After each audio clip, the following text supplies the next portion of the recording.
The prairie was black under a winter moon, the cold so sharp it bit the skin like knives. Snow crunched under the hooves of a single horse moving slow through the darkness, its rider cloaked in fur and silence. Tahu, son of the Lakota Plains, was returning from a hunting run when he saw it, a lone figure staggering across the frozen ground, clutching something to her chest. She fell once, twice, then didn't rise at all. Tahu swung down from his horse, boots breaking through the crust of ice, and knelt beside her.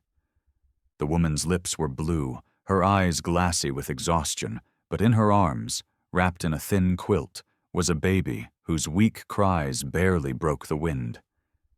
"Please," she rasped, voice catching. "Please take my baby, please." Her hands trembled as she tried to lift the child toward him, but her arms had no strength left. Tahu's eyes narrowed. He had seen death on the land before, but the desperation in her voice was something else entirely. "You are freezing," he said quietly, though his Lakota words were soft and foreign to her ears. She shook her head, coughing, snow clinging to her lashes. "No time. They'll come back. They'll kill her. Just go." Her gaze darted over her shoulder into the dark, as though shadows themselves were chasing her. Tahu glanced into the distance. The wind carried no sound, but the way she shook told him she believed her fear was close behind. Without another word, he scooped the woman into one arm and the baby into the other, carrying them to his horse. She tried to protest, but the words faded as her head dropped against his chest. He swung into the saddle, wrapping the thick buffalo robe around them both, and pressed his heels into his horse's flanks. Snow flew beneath pounding hooves as they cut across the moonlit prairie, the horizon nothing but white dust and cold stars. Tahu could feel the tiny body in his arm, trembling with fever, the heat of it too fierce for the freezing air. He knew what that meant. Sickness was setting in. Somewhere, deep in the far hills, there was a woman who could heal the child if they reached her before dawn, and so the Lakota warrior fixed his eyes on the dark ridge ahead, tightening his grip on the reins. Behind them, faint but certain, came the sound of more horses. The sound grew clearer with every heartbeat, the dull, rhythmic thud of hooves closing in. Tahu did not turn his head. He had learned as a boy that a hunted man loses ground the moment he looks back. Instead, he leaned forward in the saddle, urging his mare into a longer stride. The woman in his arms stirred, her breath shallow against his chest. "They're coming," she whispered, voice frayed with terror. "Please, you have to keep her safe. Promise me." Her words shivered through the cold air, and though Tahu's English was rough, the meaning was clear enough. "I will," he said, his voice low, certain. He shifted his weight, guiding the mare toward the dark line of cottonwoods that marked the river's edge. If they could reach the water, their tracks would vanish beneath the current's icy churn. But the baby's breathing was shallow now, her skin flushed in a way that didn't belong to the night's cold. Fever was burning her from the inside, and Tahu knew every moment counted. A shout cracked the darkness, deep and sharp, followed by the faint echo of another voice. Whoever followed them was close enough to see their shadowed forms against the snow. The woman's body tensed, and she clutched at his fur coat. "Don't let them take her," she said, and the tremor in her voice was the kind born from a fear lived too long. Tahu's jaw set hard. His people had been chased from their own hunting grounds enough times to know the cruelty that followed riders like those. He angled his mare sharply, cutting through a patch of sagebrush crusted with frost, letting the brittle stems snap under hoof to mask their true path. The river's smell reached him, that damp, metallic scent of winter water, and the tree line loomed ahead. But before he could reach it, another sound split the night. A single gunshot. Snow puffed up just feet from the mare's legs. She reared, neighing sharply, and Tahu fought to keep her steady. Behind them, the riders fanned out, their silhouettes dark against the pale ground. At least 3, maybe 4.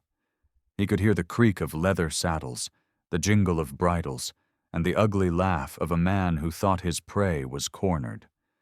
Tahu's eyes flicked towards the river again. The current was swift, and the ice broken in jagged patches. But if they didn't cross now, they wouldn't cross at all.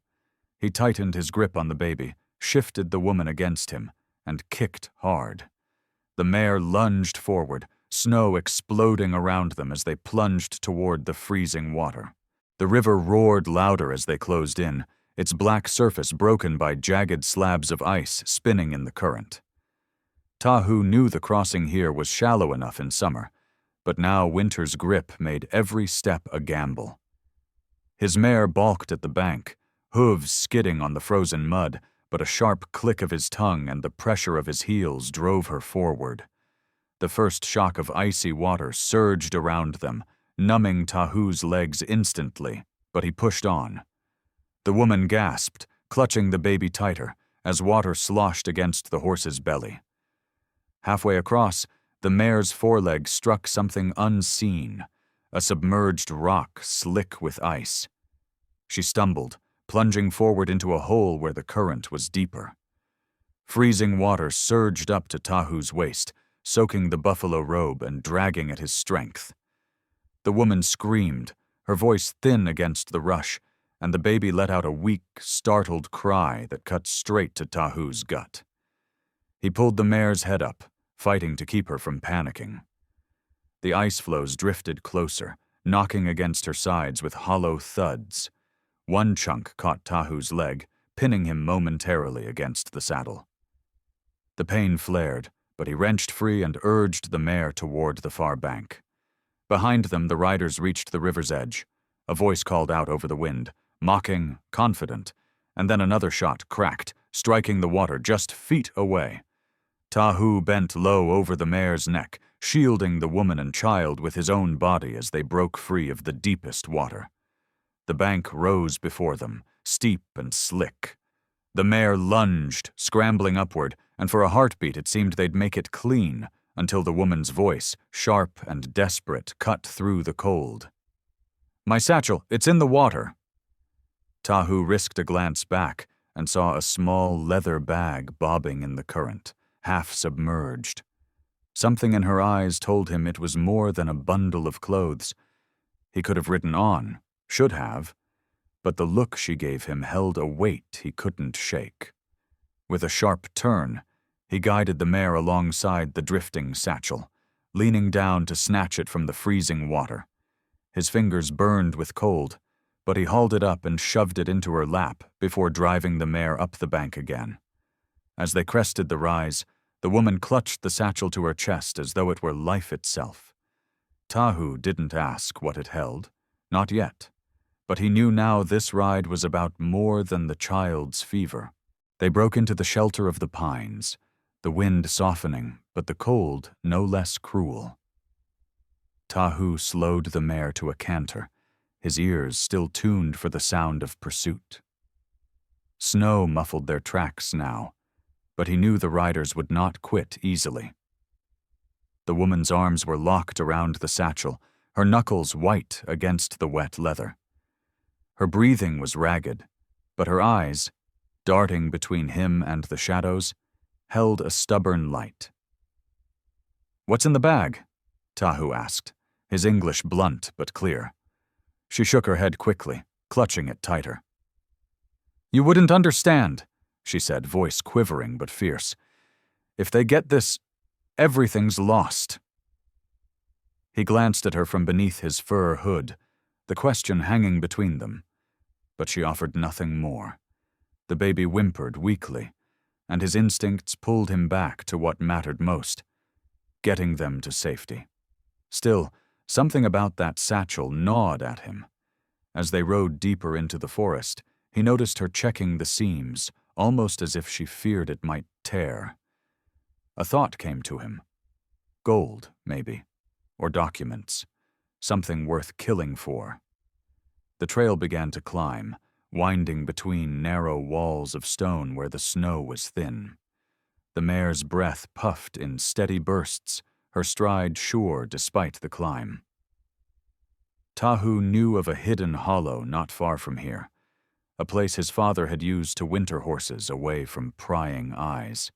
If they reached it before dawn, they could rest without leaving a visible fire for the riders to spot. He kept his gaze sharp on the shadows behind them. Twice he thought he saw movement, a flicker of dark against the pale snow. But when he slowed to listen, there was only the sigh of wind through the pines. "Why are they hunting you?" he asked finally, his tone not accusing but flat, almost gentle. For a long moment she said nothing, her breath fogging in the cold. Then, without looking at him, she murmured, "Because of who my husband was, and what he found before they killed him." The words hung heavy in the cold air. Tahu said nothing, but the pieces began to shift in his mind. This was no random chase, no accident. The riders wanted something in that satchel, and the child's life was tangled in it. As the hollow came into view, a narrow gap between boulders opening into a snow-sheltered basin. Tahu's gut tightened. He had thought he was simply protecting a woman and child. Now he realized he was holding the center of someone's war. The mare's hooves crunched over a thin layer of frost as Tahu guided her into the hollow. Tall boulders ringed the space, their wind-scoured faces sheltering it from sight. Here, the snow lay soft and undisturbed, the silence broken only by the mare's steady breathing. Tahu swung down first, lifting the woman and baby carefully to the ground. She staggered a little, legs stiff from the cold ride, but her grip on the satchel never eased. "We rest here," Tahu said, tying the mare where a patch of frozen grass broke through the snow. "No fire." Her eyes darted to the dark tree line, and she nodded. When she knelt in the snow to check the baby, Tahu noticed the way her hands trembled, not just from cold. "The fever's worse," she whispered, brushing damp curls from the child's flushed face. She hesitated, then glanced up at him, as if weighing a decision. Finally, she loosened the flap of the satchel. The leather was swollen from water, the stitching strained, but inside was not the gold Tahu had half expected. Instead, wrapped in oilcloth, was a bundle of weathered papers tied with twine, and beneath them, a small wooden box no larger than his hand. She placed the box in his palm. It was light, but when he opened it, the breath left him. Inside lay a single carved stone, smooth reddish-brown, etched with markings he recognized from the old stories of his people. It was no mere trinket. It was a boundary marker, proof of a land claim that had been lost when white men redrew the maps. "My husband found it buried in the wall of an old cabin," she said, voice low and urgent. "He said it proves this land was stolen, and that it could take it back." Her gaze hardened. "They killed him for it. Now they want to make sure no one else ever sees it." Tahu closed the box slowly, his jaw tightening.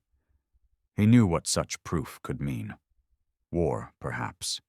But it could also mean the return of land his people had mourned for decades. A faint sound reached his ears then, the distant snort of a horse. His head snapped toward the gap in the rocks. Shadows moved between the trees, faint but deliberate. "They've found us," he said sharply, shoving the box and papers back into the satchel. He slung it over his own shoulder this time. "Stay behind me, no matter what happens." The woman's eyes widened, but she obeyed, clutching the baby close as Tahu stepped toward the narrow entrance, his hand tightening around the hilt of his knife. The first rider appeared like a shadow cut from the night, his horse's breath steaming in the cold air. He sat high in the saddle, scanning the hollow with a predator's patience. Two more shapes emerged behind him, their rifles slung but ready. Tahu's grip on his knife tightened as he stepped forward, blocking the woman and child from view. The riders halted just outside the narrow gap, their horses stamping in the snow. "We only want what's ours," the lead man called, his voice carrying easily in the stillness. "Give it to us, and you walk away." Tahu said nothing.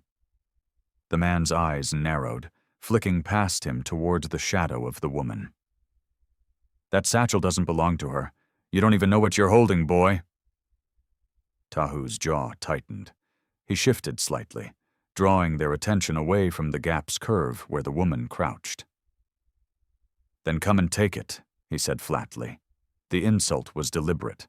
The lead rider's face hardened, and he nudged his horse forward. The moment he reached the threshold of the hollow, Tahu moved.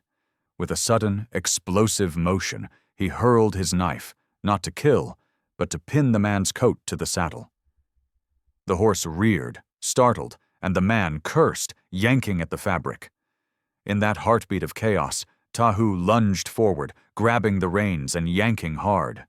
The horse spun sideways, colliding with the second rider's mount.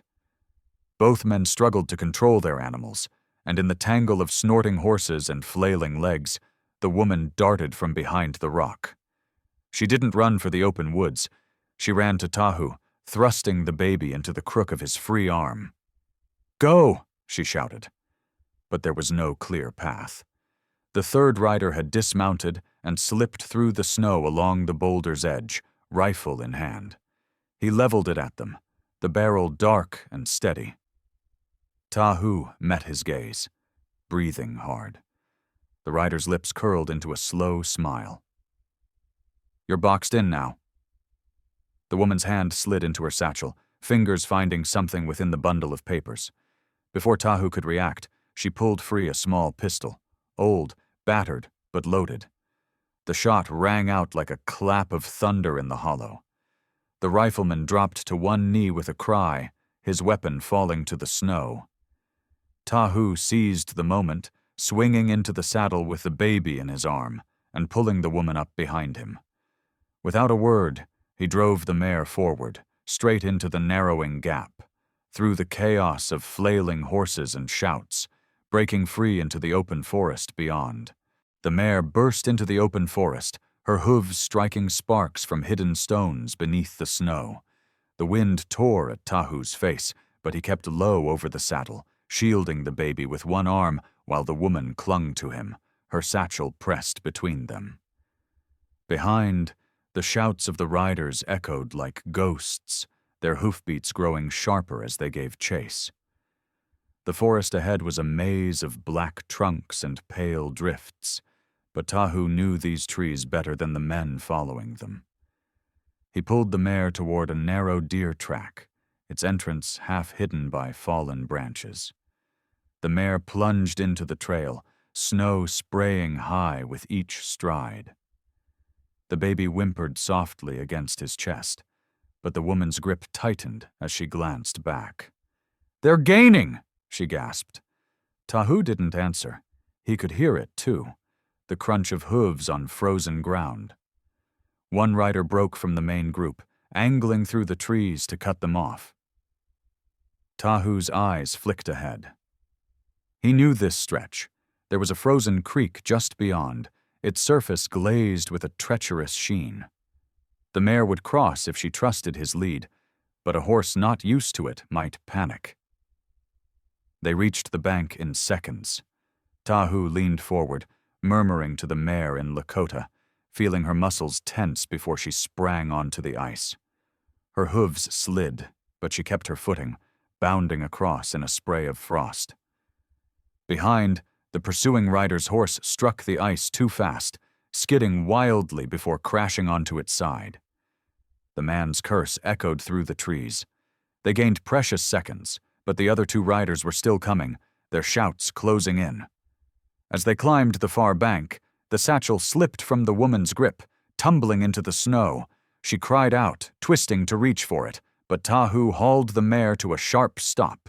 He threw her the reins, dropped to the ground, and snatched up the satchel just as the pounding of hooves reached the creek's edge.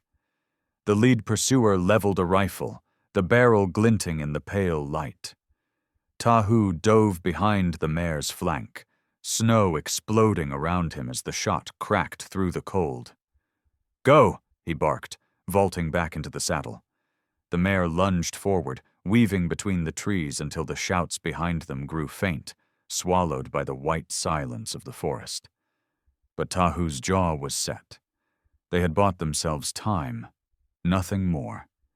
The men wouldn't stop until the satchel's secret was buried forever. The forest thinned at last, opening into a narrow valley where the wind lay still. Tahu guided the mare toward a dark shape crouched at the tree line, a squat, smoke-stained cabin half sunk into the earth, its roof sagging under years of snow. He swung down, handing the baby to the woman before knocking once on the warped door. There was a pause, then the scrape of a bolt. The door opened a hand's width, revealing a weathered face framed by a tangled gray beard. One sharp blue eye studied Tahu, and then the door creaked wider. "Didn't think I'd see you again, boy," the old man rasped. "Inside, quick." They stepped into a dim, close warmth that smelled of pine pitch and drying meat. A small fire glowed in a stone hearth, casting light over walls lined with pelts. The woman sank to her knees beside it, unwrapping the baby and checking his flushed face. Tahu clasped the old man's shoulder. "Elam, we're being hunted. 3 riders, armed. They want what's in her satchel." Elam's gaze flicked to the worn leather bag, then back to Tahu. "I know who rides these hills. If they're after it, it's worth more than coin." He limped toward a shelf, pulling down a battered tin and shaking dried herbs into a wooden cup. "For the little one's fever," he muttered, setting it near the fire. The woman murmured thanks, but her eyes stayed on Tahu, searching for reassurance. He crouched beside her, lowering his voice. "Elam's no friend to those men. We'll be safe here, for a time." But even as he spoke, his instincts churned uneasily. Elam poured hot water over the herbs, the steam curling upward. "There's an old trail behind the ridge," he said, "hidden under snow this time of year. Leads to the high pass. They won't follow far in that wind." He glanced at the baby, then at the woman. "But you'll need rest before you try it." Tahu nodded, though he didn't like the thought of staying still. He knew the riders could track them, and the hollow victory of the creek crossing might not last. While Elam worked, Tahu stepped to the small window. Through the glass, the trees swayed under a leaden sky. For a moment there was only the hiss of the fire. Then, a flicker of movement at the edge of the clearing, a horse's shadow between the trees. Tahu's hand went to his knife. "They've found us," he said quietly. Elam's expression hardened, and he reached for the old rifle mounted above the hearth. "Then we'll make sure they regret it." The first knock rattled the door hard enough to stir dust from the rafters. Elam didn't move to answer. He stood just to the side, rifle at his shoulder, eyes on the latch. The woman clutched the baby close, her satchel tucked between her knees. The second knock was slower, heavier, followed by a voice dripping with mockery. "You've got something belongs to us. Hand it over, and we might leave you breathing." Tahu's jaw tightened.